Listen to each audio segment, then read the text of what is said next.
Olá, crianças! Iniciando a apostila de ciências, vamos começar com o conteúdo Ambientes do Brasil e do Mundo. Nesses ambientes, nós vamos estudar sobre os biomas do Brasil e do mundo. Mas o que é um bioma? Bioma é um conjunto de vida animal e vegetal presente no espaço geográfico. Vamos começar. Aqui nós temos três imagens diferentes, né? Temos uma vegetação, uma outra aqui diferente, e nós temos o mapa do Brasil. Esse mapa do Brasil está falando, o Brasil é o quinto maior país do mundo. Mas como podem existir tantas paisagens diferentes no nosso país? Vamos começar? Por que os ambientes são tão diferentes? Nos ambientes existem seres vivos e fatores não vivos. Nos seres vivos, nós podemos destacar as pessoas, os animais e as plantas, já que as plantas também são seres vivos. Já os fatores não vivos, podemos destacar os fatores ambientais, como temperatura, quantidade de chuva, tipo de solo e umidade. E esses fatores, eles variam de acordo com o ambiente. Os seres vivos são adaptados aos ambientes que habitam. Por exemplo, os pinguins são adaptados aos ambientes frios e não conseguem sobreviver em uma floresta. Na imagem ao lado, nós temos os pinguins. Eles são os animaizinhos que vivem lá no gelo, lá na neve. Então, se nós trazermos os pinguins para morar aqui na floresta amazônica, eles não sobreviveriam, porque eles são adaptados às regiões frias. Por que faz mais frio nos polos? Porque no inverno, o nordeste do Brasil é mais quente que no sul. O Sol é a principal fonte de calor da Terra. Aqui nós temos a representação dos raios solares chegando à Terra de maneira desigual. Acima nós temos o Polo Norte, abaixo o Polo Sul. E ao meio nós temos a linha do Equador. À esquerda nós temos os raios solares. Perto da linha do Equador, os raios solares chegam mais diretamente. Então quer dizer que essa região é mais quente. Agora vamos falar um pouquinho sobre os biomas. A apostila ela traz aqui 7 biomas. É claro que existem outros, né? Mas aqui vamos falar desses 7 que já tem aqui no nosso conteúdo.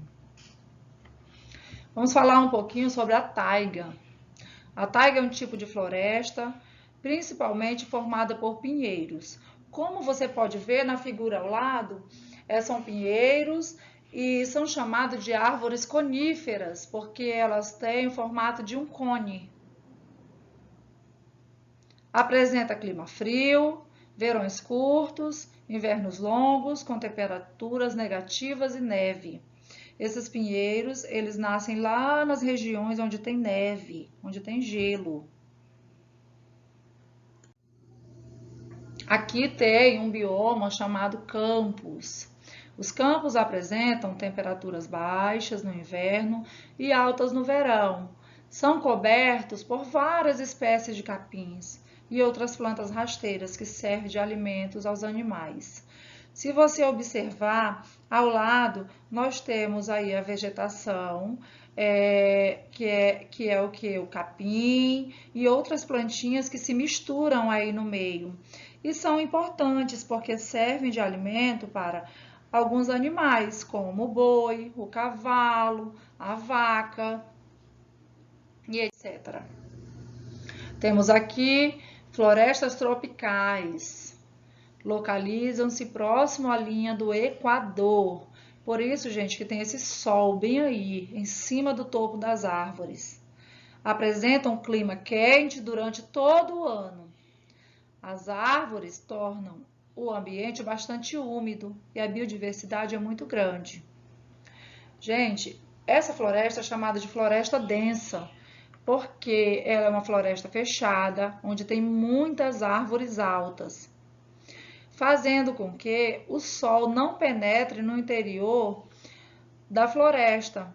E isso acontece que algumas plantas menores, elas acabam morrendo porque elas não recebem a luz do sol. No interior dessa floresta é bastante úmido, porque o sol não penetra. O sol ele fica bem no topo das árvores, aí bem na copa das árvores, como vocês podem ver. A biodiversidade é muito grande. Quando eu falo de biodiversidade, eu estou falando da quantidade de animais, a quantidade de espécies. Dentro dessa floresta tem muitas espécies de animais e também muitas espécies de plantas, ou seja, tem diversidade de vida, a fauna, a flora, ok? Vamos na próxima. Aqui a gente vê um bioma um pouco diferente, que é a tundra. A tundra é um bioma muito frio durante a maior parte do ano.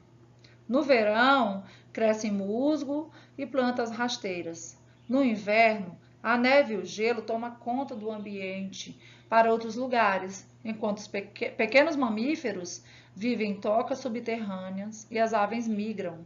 Olha só, a tundra aí, ó, tem muita neve, muito gelo e nós temos a vegetação rasteira. É muito importante também essa vegetação aí, porque serve de alimento para os animaizinhos aí dessa região, que são os alces, as ontras, entre outros. Já as aves, quando chega na época desse frio intenso, elas migram para outros lugares, onde o clima está mais propício. Aqui nós temos as florestas temperadas. Nas florestas temperadas, as 4 estações do ano são bem marcadas. Muitas árvores perdem as folhas durante o outono e o inverno é muito frio. Olha só, a floresta temperada ela apresenta uma vegetação bem colorida.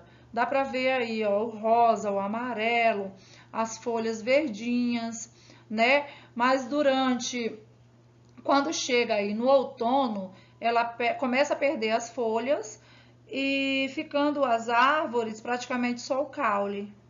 Passando isso, quando chega no outono novamente, ela volta a nascer as folhas e fica toda bonita e colorida desse jeito. Aqui nós temos os desertos. Os desertos, gente, são muito quentes. Quente de dia, muito quente de dia e muito frio à noite. Esse é um dos motivos pelo qual as pessoas não moram aí no deserto, né? Porque você já imaginou morar num lugar onde faz muito calor durante o dia e à noite faz muito frio? Algumas plantas conseguem nascer aí nesse solo que é arenoso, né? E é uma região muito seca e que quase nunca tem chuva, viu? Agora a gente vai ver aqui o exemplo das savanas. Nas savanas, o clima é quente durante todo o ano, com a estação chuvosa e a outra seca. Então, quer dizer que aqui nas savanas temos 2 estações, uma chuvosa e a outra seca. A vegetação é formada por plantas rasteiras, árvores espalhadas. Olha só, dá uma olhadinha aí, o capim seco e tem algumas árvores verdinhas pequenas e tem uma maior. Ele fala que tem plantas espalhadas.